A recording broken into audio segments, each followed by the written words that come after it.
यह भौजाई है। हाँ जी। अरे उंघाई आवता हो उंघाई आवता फगुआ में भौजाई के उंघाई आवता फगुआ में भौजाई के उंघाई आवता होलिया में भौजाई के उंघाई आवता होलिया में भौजाई के उंघाई आवता उंघाई आवता हो उंघाई आवता उंघाई आवता हो उंघाई आवता उंघाई आवता हो उंघाई आवता होलिया में भौजाई के उंघाई आवता होलिया में भौजाई के होलिया में भौजाई के उंघाई आवता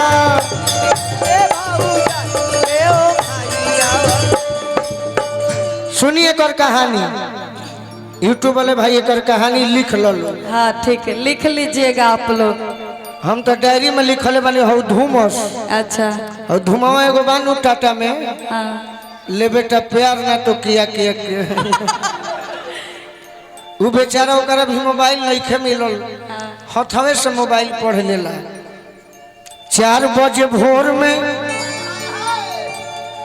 अरे पुरुआ जब ठेके अच्छा सुत जाल ढाबा में भाई जी के लेके भाई जी के लेके हो भाई जी के लेके सुत जाल ढाबा में भाई जी के लेके बोली हो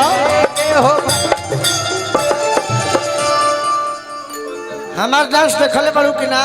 हाँ देखे हैं, बाकी आज नया करिएगा हमको पता। बा के कहीं है ये बा एकर 9 बजे दिन ले जमाइया एकर 9 बजे दिन में जमाइया होता एकर 9 बजे दिन ले जमाइया होता फगुआ में भौजाई के उंघाइया होता फगुआ में भौजाई के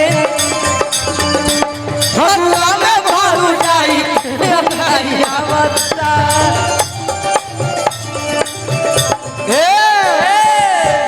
बाकी एक बात से जानी सब है। हाँ। अरे बाघ जी हई पप्पू भैया हमारे कहने बड़े हो वो बोले सूतल बारा शत्रुधन जी हई। अरे भाई लोग जाना ही परियारा के बेटी वो तो है, धनी घर के ही है। वो नहीं धनी नहीं, किसान घर के हैं। अरे किसाने तो धनी घर में। हाँ। शिकारी जी हई परियारा के बेटी अब बोले ले गोलू तो ले ले चहेती चहेती। एक दिन हम डांट दी हनी के रे तो हमारे के जवाब दे दी हल वही दिन जननी की अदिति राज का हुई फॉर्च्यूनर से ले कर भाई आवता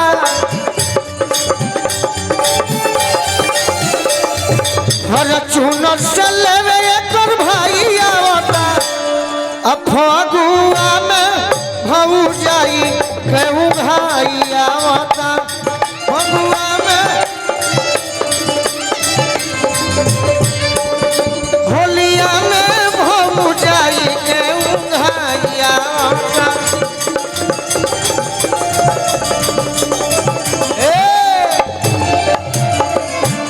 तो सासू जी जगावेली 8 बजे दिन में। अच्छा। अब बोलेली घोट के बेड पर से नींद में यह छोटका में केहू का बोले सोया के कमाई आवता केहू का बोले सोया के कमाई आवता होलिया में भौजाई उंघाई आवता होलिया में भौजाई के उंघाई आवता होलिया में भौजाई के उंघाई आवता होलिया में भौजाई के उंघाई आवता। बस जवाब तब होली शुरू हो गई गोलू राजा के।